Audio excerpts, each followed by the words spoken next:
Welcome to this presentation on A-Level Geography at Ursuline College. Just want to run through with you a few things, what we do on the course, how it's laid out, and give you the opportunity to have our contact details if you've got any questions at the end of it. So hopefully most of you are coming to us with Geography GCSE, so you'll have a good understanding of the basics of the course, and I just want to run through a little bit about where the course can lead you and what kind of things we do that may vary a little bit to what you've already done at GCSE. So the most important thing about geography is that it's a really diverse subject, really good for building up skills, not only in the subject itself, but that will be very cross-curricular and help you with things that you might want to do in the future.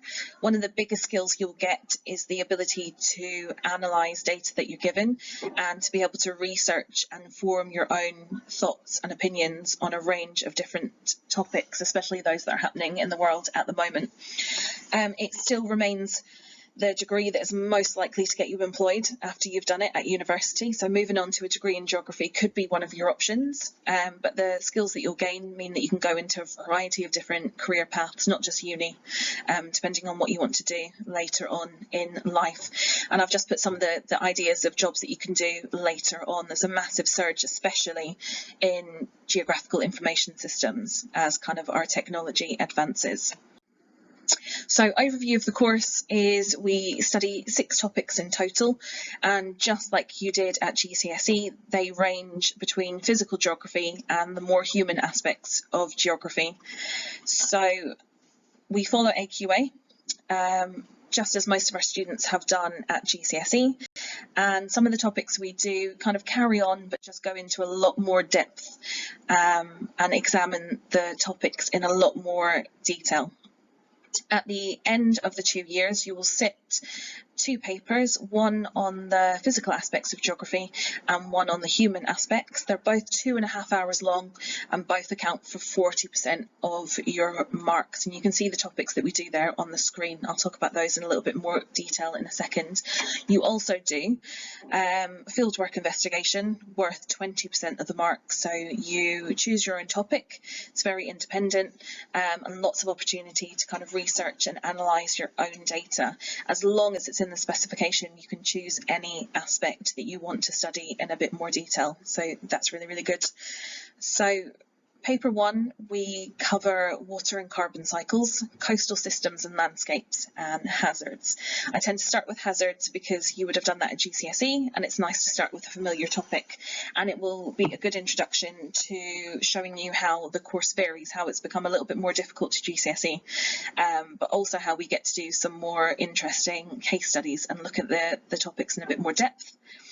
Coastal systems and landscapes, again, is just taking what you've done already and looking at it a little bit more scientifically, looking at coasts as a system as a whole.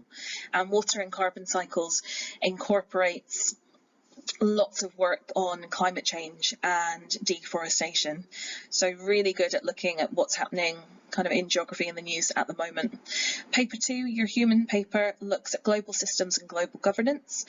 So how the world works as a whole, how countries interact, how politics and food systems, how different countries might interact with one another, the idea of global governance and who controls things like common goods like Antarctica.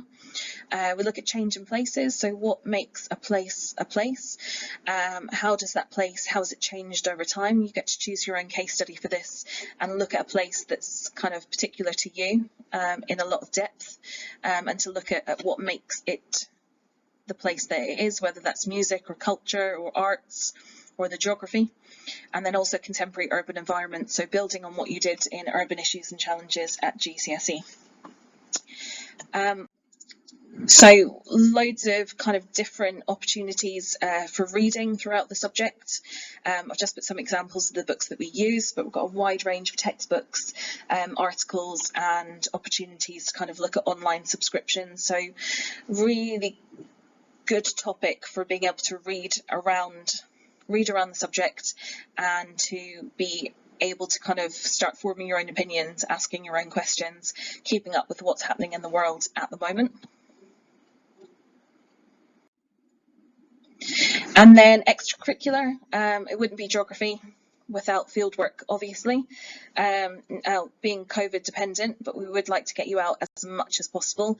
So at the very least, you would do 4 days for your compulsory fieldwork that makes up your NEA, which is your coursework element of it. We've also run trips in the past to London to look at contemporary urban environments, to the coast, obviously for coastal systems and landscapes.